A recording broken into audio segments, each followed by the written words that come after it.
Have you seen these AI, artificial intelligence, content writing tools? I looked at them and I decided not to use them. I also recommend that other people kind of try to avoid them. And in this video, I just kind of want to offer my opinion.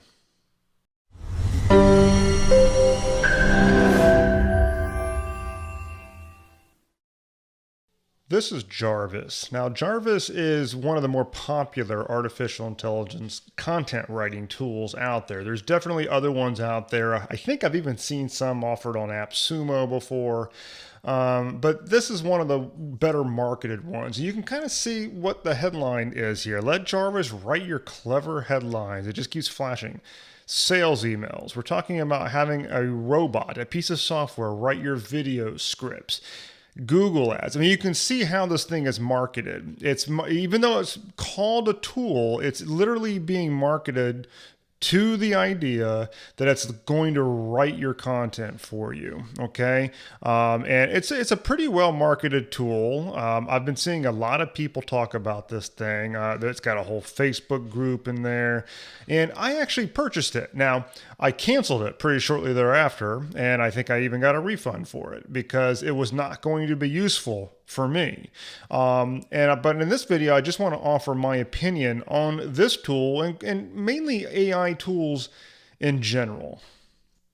I remember back in the day, there was the article spinner. Some of you guys may remember these article spinners. So it was the idea that you would take an article that you wrote originally, you would plug it into the spinner, and it would spit out multiple versions of the same article. And it would basically switch words around and put some synonyms in there and stuff like that, and give you a bunch of different versions of the same thing. And then basically, you would go out and spam the internet with your stuff. And the idea would be that the search engines would not necessarily see it as duplicate content, that it would show up in a lot of different places and blah, blah, blah. And it was a big SEO play is what it was. My concern with tools like Jarvis is that this is basically Article Spinner 2.0. Not only are we, at least with spinners, you had to create the original piece of content. Now they're basically saying all you got to do is plug in a few bullet points or tell it to do something, and it will write it for you. That's the promise. Whether they will come in their asterisks and the fine print and say otherwise, which would be the truth about the tool, and that is that it can't really write anything for you. All it's really going to do is take some stuff, and it's going to use a bunch of algorithms and stuff and kind of create some like a thing.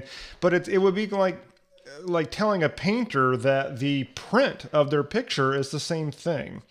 It's not, and you can't jump right to print, without doing the painting first. And that's what a lot of people are going to try to use a tool like Jarvis for, is to kind of get past the part that when you create content, you're creating a piece of communication from you to your audience, that you're imparting some knowledge, you're trying to help them, you're communicating like a real person because you are a real person. Jarvis is not. It's absolutely a bot. It's a piece of software. It can't duplicate you in any way, shape, or form. And so that's my concern, is that content has already gone through this massive inflation on the internet. I mean, the idea, content itself is now a buzzword. Like, we got to create content. I love your quality content. It's such a stupidly used word now. And the reason it got that way is because people are pumping out so much garbage. And it's because they're trying to get Google to love on them and send them traffic and all that. And so basically, content is not being seen anymore as communication and imparting any idea from yourself to other people, or even communicating your own self to people. It's now just thought of as SEO fuel, which cheapens the crap out of it. And these tools like Jarvis just magnify that. In an ideal world, everybody would just realize that these AI tools are just that. They are absolutely tools. It's kind of like how you might use Elementor or Thrive Architect to build a website, okay? And it kind of gets you around having to hand code the HTML, okay? So you could see that as an analogy. The difference is you're not communicating anything from yourself when you hand code HTML, Okay, it's basically when you hand code HTML, it's because you have no choice in the matter. But whether you build something with Elementor or Thrive Architect or you hand code it, there's not going to be a lot of difference in terms of the outward facing product. Now, there will be obviously a difference when it comes to the efficiency of the code. You know, that's a whole nother thing. But as far as a tool goes, whether it is hand coded or whether it is built with Elementor, it really won't make much of a difference because the intention is still there one way or the other. So you still had to build it.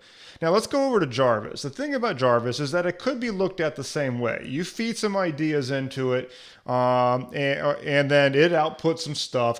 You kind of look at it as a way to get you 50% of the way there, so to speak. And then you go in there and you add your personal touch to it. You edit it, and then you look at that as a final product. That would be the ideal thing that you would do. The thing is, the people who are buying Jarvis probably are not necessarily buying it with that in mind. That what they're probably looking to do is spit out lots of stuff onto the internet so they can satisfy Google and be seen everywhere and get lots of traffic and do that kind of thing. They're not really thinking of the actual intention behind it. They probably don't care that much. They're just trying to get out there, okay? And but it can't really be done. Jarvis is not going to create anything of significant quality without you creating a lot of quality on your own first to plug it in there, in which case I would argue, why bother with Jarvis? When I personally tested the program, it's got a great interface. I could see how it could be used and, maybe even trained in such a way where it would be usable. But honestly, I found it to just be in the way, because when I go to write a piece of content, I know what I want to say and I just say it in my own tone, in my own mood. Now I record videos like this one where you can see me as a human being. There's nothing artificial here. And that's the problem I have with Jarvis, is that it's being marketed in such a way where it's going to attract people that I believe have that mindset, that are just going to cheapen the idea of content even further. I think when the headlines were flashing up on the Jarvis site, I even saw it say that Jarvis would help you write your love letters.